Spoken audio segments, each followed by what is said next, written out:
नमस्कार, आप देख रहे हैं हर तस्वीर में कहानी है और मैं हूं आपके साथ सुकन्या सिंह। बक्सर में लिट्टी चोखे का अनूठा मेला लगा, जिसमें श्रद्धालुओं ने अपने हाथ से लिट्टी चोखा बनाया और उसका भोग भी लगाया।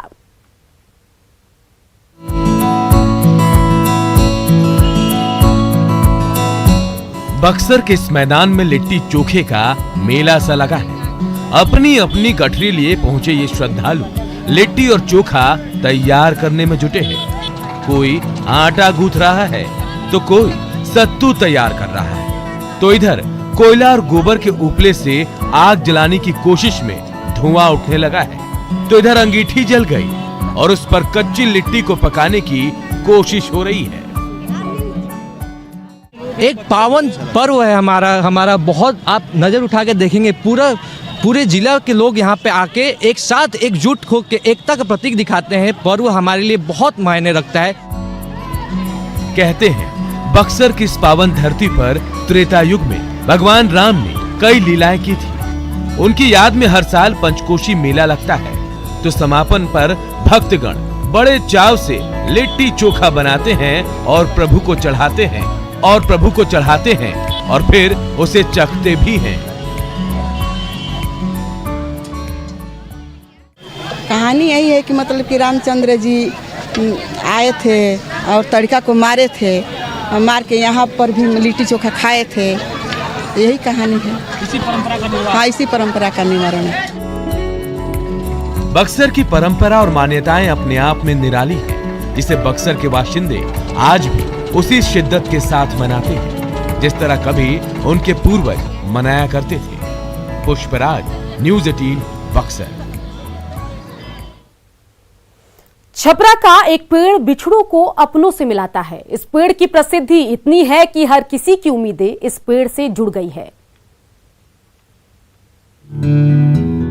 बैर के इस सूखे पेड़ की टहनियों पर पत्तों की बजाय चारों तरफ कपड़े ही कपड़े टंगे नजर आ रहे हैं। किसी का रंग लाल है तो काले कपड़े का टुकड़ा भी यहाँ टंगा हुआ है।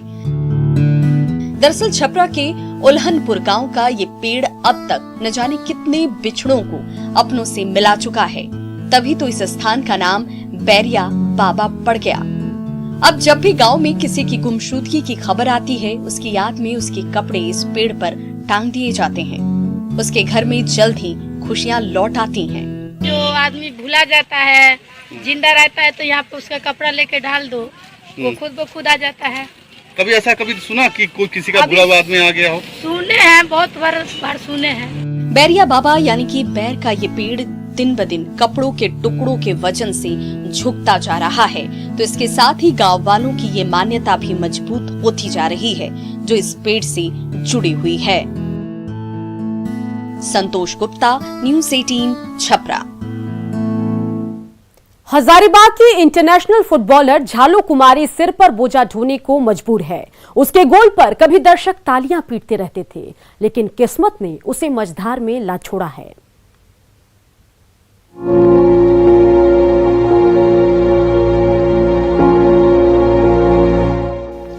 कभी खेत में पसीना बहाती है तो अगले ही पल सिर पर बोझ उठाकर चल पड़ती है। बच्चों की भूख मिटाने के लिए चूल्हा फूंकना पड़ता है, तो घर गृहस्थी के काम से फुर्सत मिलते ही जाग उठता है फुटबॉल प्रेम। यही फुटबॉल कभी झालू कुमारी का पहला प्यार था, जो 7वीं क्लास से शुरू हुआ था, फिर स्कूल और जिला होते हुए राज्य और देश के बाहर पहुंचा। झालू कुमारी ने साल 2013 में फ्रांस में गोल दागकर सनसनी मचा दी थी, लेकिन किस्मत ने साथ नहीं दिया। 2017 में घर वालों ने शादी कर दी और तब से झालू अपनी नन्ही परी और पति के साथ घर का चूल्हा चौका संभाल रही है।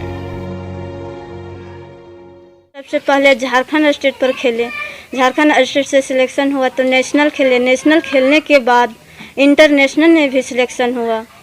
इंटरनेशनल फ्रांस में हुआ, जो फ्रांस में डेनमार्क, रोमानिया, ब्राजील देशों से खेले। झालू ने अपनी प्रतिभा के बल पर देश और दुनिया में झारखंड का नाम रोशन किया, कई खिताब हासिल किए और चमचमाते सर्टिफिकेट भी जीते, लेकिन मुफलिसी और बदकिस्मती ने कभी पीछा नहीं छोड़ा।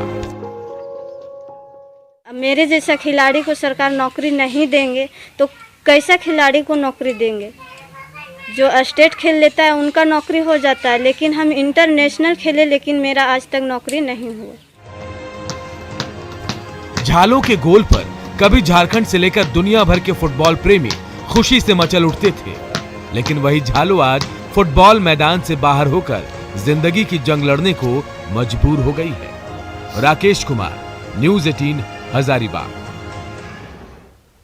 नवादा के चौक चौराहों पर कचरा फैलाने वालों की कमी नहीं है, लेकिन उस भीड़ में एक ऐसा शख्स भी है जिसे आपके झूठे प्याले को उसके सही ठिकाने तक पहुंचाने की चिंता है।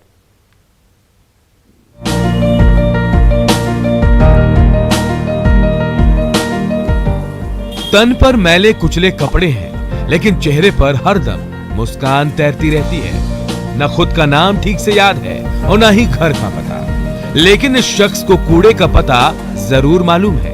तभी तो नवादा कलेक्ट्रेट चौक की इस चाय दुकान पर पढ़े लिखे और समझदार लोगों की भीड़ के बीच यही वो इकलौता शख्स है जो कूड़े कचरे को चुन चुन कर उसकी सही पते पर यानी डस्टबिन में डाले जा रहा है। करने से आया है और अपने मने से काफी सम उठाता है और फिर अपने उठा के चल देता है। आप लोग फिर एवज में क्या देते हैं उसको? कुछ नहीं, हम लोग तो चावल नहीं बेचते हैं। अपने मन दिमागे थोड़ा संतुलन खो चुका है। मतलब साफ सुथरा यहाँ पे करता है? हाँ, थोड़ा सा मैंने गंदा नहीं रखता है। इस चाय दुकान पर गर्मा गर्म चाय की चुस्की लेने वालों की भीड़ है। सब चाय पीते हैं और खाली प्याली को सड़क पर यूं ही फेंक जाते हैं, लेकिन यही वो शख्स है जो उपयोग हो चुकी इन प्यालियों को उसके सही ठिकाने तक पहुंचाता रहता है। अनिल विशाल, न्यूज़ 18, नवादा। गोपालगंज के कई मोहल्ले में ठंड के मौसम में भी पानी में डूबे हुए हैं, तो इस बजबजाते पानी में आम लोगों का जीना मुश्किल हो रहा है।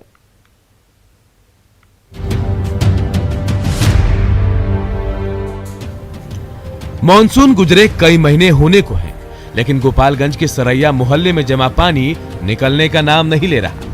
जादवपुर चौक से सरैया मोहल्ला होते हुए ब्रह्म चौक को जोड़ने वाली सड़क पर सालों भर नाले का गंदा पानी इसी तरह से बहता रहता है। मंदिर जाना हो, मस्जिद जाना हो या फिर किसी काम से बाहर जाना हो, बजबजाती हुई सड़क पर गंदे पानी के बीच से गुजरने के सिवाय और कोई रास्ता नहीं है। लोगों की इतनी परेशानी हो रही है, लोग परेशान होकर आते हैं जाते हैं, आपके सामने सारा देख रहे हैं। और बच्चे स्कूल जा रहे हैं, लोग मस्जिदों में जा रहे हैं और मंदिरों के लिए जा रहे हैं। कई पर्व त्योहार बीत गए, लेकिन किसी के कान पे जूं तक नहीं बैठा। सड़क पर जमा गंदे पानी ने सरैया मोहल्ले के बाशिंदों की जिंदगी मुश्किलों से भर दी है। कभी इस पानी में गिरकर किसी को चोट लग जाती है, तो इस गंदे पानी की वजह से अक्सर आसपास के मोहल्लों में कई तरह की जानलेवा महामारियां फैलती रहती हैं। मुकेश, न्यूज़ 18, गोपालगंज। पटना में पारा गिरता जा रहा है तो गर्म कपड़ों की डिमांड बढ़ती जा रही है। ऐसे में स्वेटर बुनने वाली एक मशीन बड़े काम की साबित हो रही है।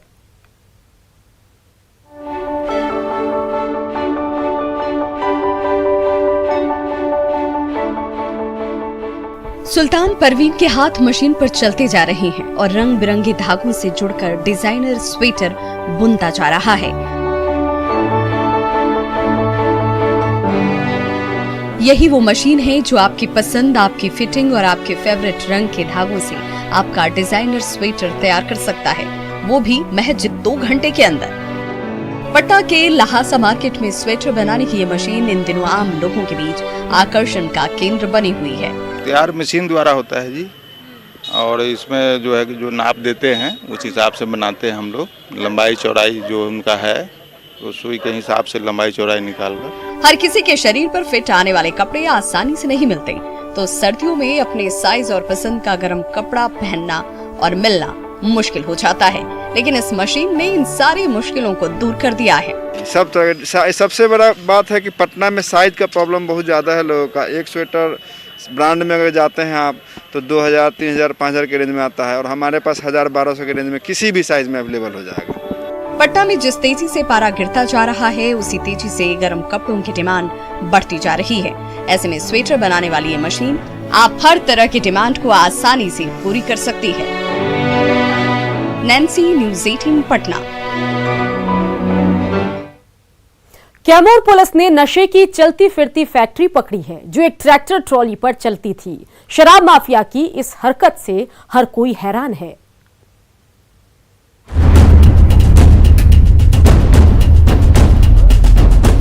चलती फिरती नशे की फैक्ट्री। नशेड़ियों की डिमांड को पूरा करने के लिए शराब माफिया ने इस ट्रैक्टर ट्रॉली को ही नशे की फैक्ट्री का रूप दे दिया था। कहने को तो पुआल से लदी ये ट्रैक्टर ट्रॉली बांका के खेत और खलिहान दिन रात दौड़ती नजर आती थी, लेकिन इसके अंदर छिपकर नशे का सामान तैयार होता रहा। गुप्त सूचना पर कैमूर पुलिस ने जब इस ट्रैक्टर ट्रॉली की एक एक परत को उखाड़नी शुरू की तो एक के बाद एक नशे की बोतलों के साथ स्पिरिट और शराब बनाने के उपकरण मिलते चले गए। तो खलिहान के अंदर पुआल के अंदर छिपाकर रखी गई शराब की कई नकली बोतलें भी बरामद हुई और बड़ी मात्रा में अवैध निर्माण शराब और डुप्लीकेट रैपर, उसकी बनाने की सामग्री सभी बरामद हुए। कई तैयार माल भी बरामद हुए। अभी आगे छापामारी की जा रही है। तू डाल डाल तो मैं पात पात। कैमूर पुलिस नशे के कारोबार पर लगाम लगाने के लिए जितनी सख्ती बरत रही है, शराब माफिया तुरंत नया तरीका ढूंढ ले रही है। लेकिन इस बार कैमूर पुलिस नशे के कारोबारियों पर नकेल कसने के लिए मुस्तैद नजर आ रही है। न्यूज 18 कैमूर। बेगूसराय की मिंटू देवी अपने कलेजे के टुकड़े को न्याय दिलाने के लिए दर दर की ठोकरें खा रही है। हत्यारे खुलेआम घूम रहे हैं। हमरा इंसाफ चाहिए, हमारे बेटी के हत्या कर दिल के इंसाफ चाहिए। इंसाफ होइए, हमरा मिलिए नहीं रहे इंसाफ। लाडली का घर बसाना हर माँ बाप का सपना होता है, लेकिन जब इस सपने को कोई इस तरह से दुस्वप्न बना दे तो उस माँ पर क्या बीतती होगी, कोई मिंटू देवी से पूछे। संतोष कुमार, न्यूज 18 बेगूसराय। भागलपुर का नन्हा फरिश्ता धरती पर आते ही कुदरत के सामने परीक्षा दे रहा है। इस नन्ही जान के साथ दिल ने ऐसा दगा किया है कि एक एक सांस भारी पड़ रहा है।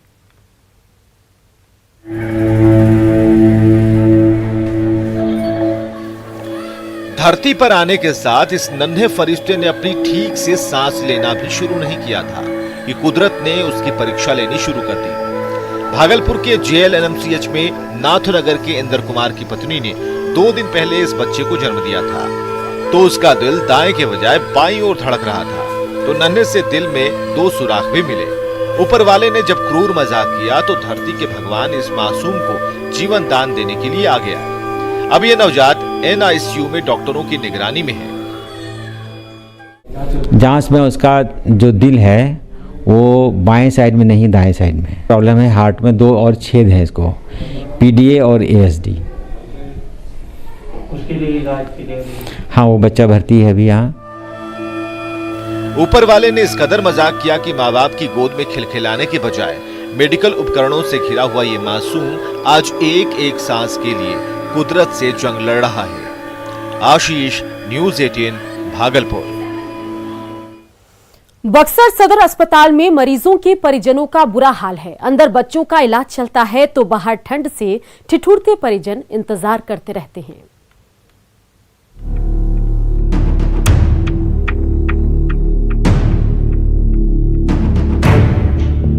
सर्दी की सुबह में ग्रेनाइट की कुर्सी पर लेटी रमा देवी मन ही मन अपने जिगर के टुकड़े की बेहतरी की दुआ मांग रही है।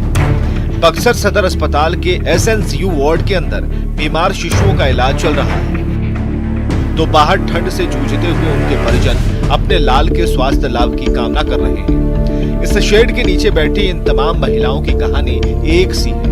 कुछ आज ही अपने बच्चे को लेकर पहुंचे हैं, तो इनमें कई ऐसे परिजन हैं जो 10 दिन से अपने लाल की सलामती के लिए 24 घंटे तपस्या कर रहे हैं। दिक्कत तो बहुत हो रहा है, देखिए रात में तो ये। चलिए लाइव सुनते हैं आखिर प्रधानमंत्री क्या कुछ कह रहे हैं, आपको सुनाते हैं। अपनी संसद के इस नए भवन को बनाएंगे और साथियों, इससे सुंदर क्या होगा, इससे पवित्र क्या होगा जब भारत अपनी आजादी के 75 वर्ष का पर्व मनाएं तो उस पर्व की साक्षात प्रेरणा हमारी संसद की नई इमारत बने। आज 130 करोड़ से ज्यादा भारतीयों के लिए बड़े सौभाग्य का दिन है, गर्व का दिन है, जब हम इस ऐतिहासिक पल के साक्षी बन रहे हैं। साथियों, नए संसद भवन का निर्माण नूतन और पुरातन के सह अस्तित्व का उदाहरण है। ये समय और जरूरतों के अनुरूप खुद में परिवर्तन लाने का प्रयास है।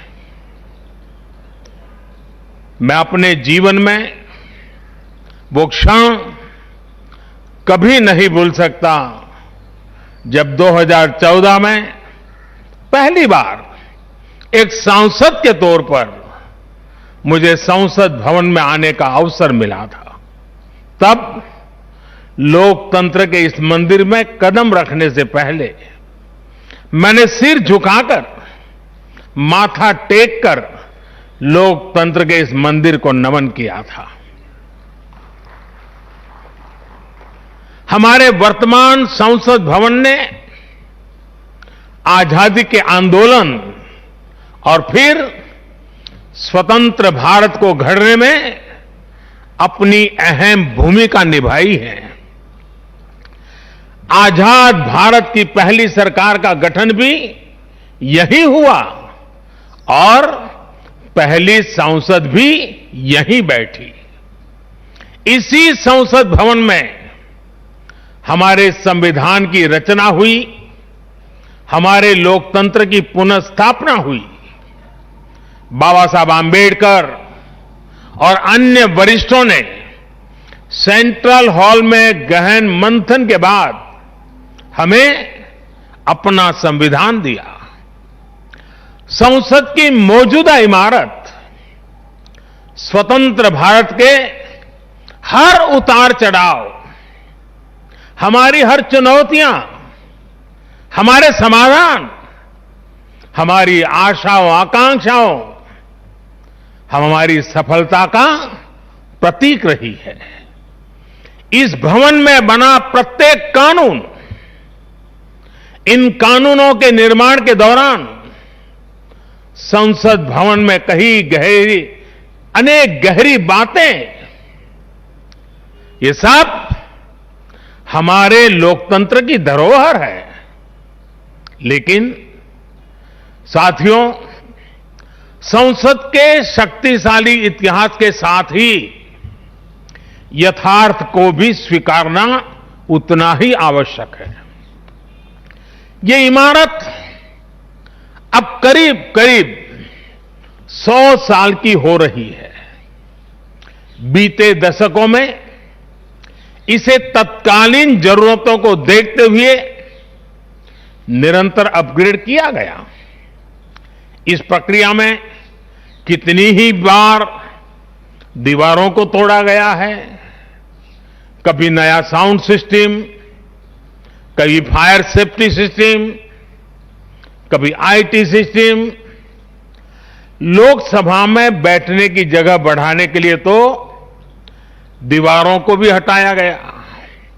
इतना कुछ होने के बाद संसद का ये भवन अब विश्राम मांग रहा है। अभी लोकसभा अध्यक्ष जी भी बता रहे थे कि किस तरह बरसों से मुश्किलों भरी स्थिति रही है।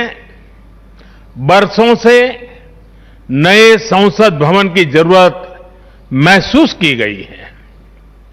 ऐसे में ये हम सभी का दायित्व बनता है कि 21वीं सदी के भारत को अब एक नया संसद भवन मिले। इसी दिशा में आज ये शुभारंभ हो रहा है और इसलिए आज जब हम एक नए संसद भवन का निर्माण कार्य शुरू कर रहे हैं, तो वर्तमान संसद परिषद के जीवन में नए वर्ष भी जोड़ रहे हैं। साथियों, नए संसद भवन में ऐसी अनेक नई चीजें की जा रही हैं जिससे सांसदों की एफिशिएंसी बढ़ेगी, उनके वर्क कल्चर में आधुनिक तौर तरीके आएंगे। अब जैसे अपने सांसदों से मिलने के लिए उनके संसदीय क्षेत्र से लोग आते हैं, तो अभी जो संसद भवन है उसमें लोगों को बहुत दिक्कत होती है, आम जनता को दिक्कत होती है, नागरिकों को दिक्कत होती है। आम जनता को अपनी कोई परेशानी अपने सांसद को बतानी है, कोई सुख दुख बांटना है, तो इसके लिए भी संसद भवन में स्थान की बहुत कमी महसूस होती है। भविष्य में प्रत्येक सांसद के पास ये सुविधा होगी कि वो अपने क्षेत्र के लोगों से यहीं निकट में ही, इसी ये विशाल परिसर के बीच में ही उनको एक व्यवस्था मिलेगी ताकि वो अपने संसदीय क्षेत्र से आए लोगों को उनके सुख दुख बांट सके। साथियों, पुराने संसद भवन ने स्वतंत्रता के बाद के भारत को दिशा दी, तो नया भवन आत्मनिर्भर भारत के निर्माण का गवाह बनेगा। पुराने संसद भवन में देश की आवश्यकताओं की पूर्ति के लिए काम हुआ, तो नए भवन में 21वीं सदी के भारत की आकांक्षाएं पूरी की जाएगी। जैसे आज इंडिया गेट से आगे नेशनल वॉर मेमोरियल ने राष्ट्रीय पहचान बनाई है, वैसे ही संसद का नया भवन अपनी पहचान स्थापित करेगा।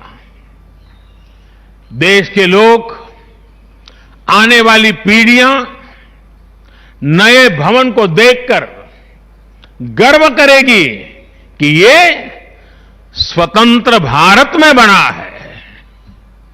आजादी के 75 वर्ष का स्मरण करते हुए इसका निर्माण हुआ है। साथियों, संसद भवन की शक्ति का स्रोत, उसकी ऊर्जा का स्रोत हमारा लोकतंत्र है।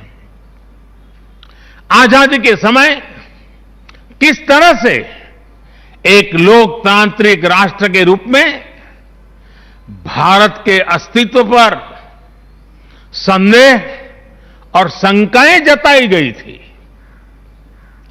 ये इतिहास का हिस्सा है। अशिक्षा, गरीबी, सामाजिक विविधता और अनुभवहीनता जैसे अनेक तर्कों के साथ ये भविष्यवाणी भी कर दी गई थी कि भारत में लोकतंत्र असफल हो जाएगा। आज हम गर्व से कह सकते हैं कि हमारे देश ने उन आशंकाओं को न सिर्फ गलत सिद्ध किया है, बल्कि 21वीं सदी की दुनिया भारत को अहम लोकतांत्रिक ताकत के रूप में आगे बढ़ते हुए देख भी रही है। साथियों, लोकतंत्र भारत में क्यों सफल हुआ, क्यों सफल है